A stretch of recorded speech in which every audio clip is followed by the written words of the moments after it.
ছোট্ট একটা গল্পের মাধ্যমেই আজকে আপনাদের সামনে আলোচনা শুরু করব। এক মুদি দোকানদার ছিল। সেই মুদি দোকানদারের একটা কন্যা সন্তান ছিল। কন্যা সন্তানের নাম অনেক আদর করে রেখেছিল শান্তি। জোরে বলেন নাম কি? আরো জোরে নাম কি?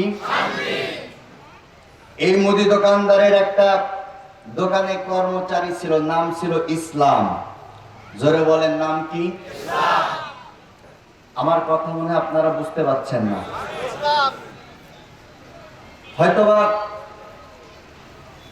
জেলার ভিন্নতার কারণে হয়তোবা বুঝতে পারছেন না, আর তা না হলে হয়তোবা আমার অসুস্থতার ব্যর্থতার কারণে বুঝতে পারছেন না।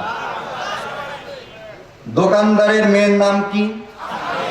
কর্মচারীর নাম কি?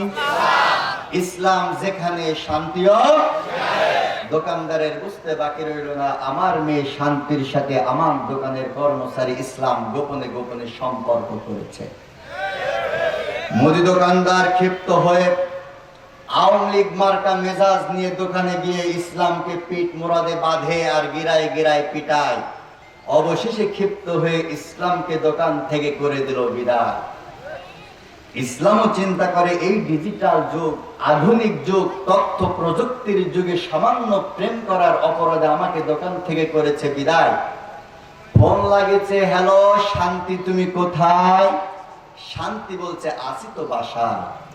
তোমার বাবা আমাকে দোকান থেকে করেছে বিদায়, আমি তোমার সাথে সুখে ঘর বাঁধতে চাই। যেই কথা সেই কাজ।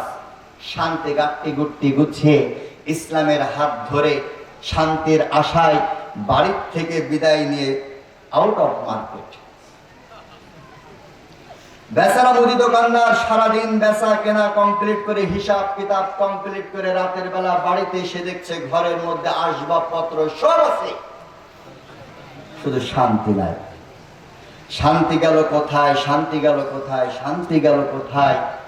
দোকানদারের আহাজারি শুনে প্রতিবেশীরা সব হয়েছে এক জায়গায়। কি হয়েছে? আমার মেয়ে শান্তিকে পাওয়া যাচ্ছে না। প্রতিবেশীরা দোকানদারকে বলছে, শান্তির বাবা তোমার কাছে আগে প্রশ্ন করতে চাই, তোমার মেয়েকে শান্তি খোঁজার আগে আগে বলো তোমার দোকানের কর্মচারী ইসলাম কোথায়? বলছে তাকে তো পিটাই করেছি বিদায়। প্রতিবেশীরা বলছে, দোকানদার তুমি বড্ড বোকা, এই জন্য তোমার ইমানের খাতায় লাগছে পোকা। তোমার মেয়ে শান্তি সেজন্য তোমাকে দিয়েছে ধোকা। সারাদিন দোকানের হিসাব কিতাব সব কমপ্লিট করতে পারলে আর এতটুকু হিসাব তোমার মাথার মধ্যে ঢুকলো না, যেই ঘরে ইসলাম থাকে না ওই ঘরে শান্তি থাকার প্রশ্নই আসে না। আজ আমার দেশে ইসলামটাকে দাড়ির মধ্যে, টুপির মধ্যে, পাগড়ির মধ্যে, জুব্বার মধ্যে আবদ্ধ করা হয়েছে। ক্ষমতার দাপটে ইসলামটাকে মসজিদের চার দেয়ালের মধ্যে আবদ্ধ করা হয়েছে।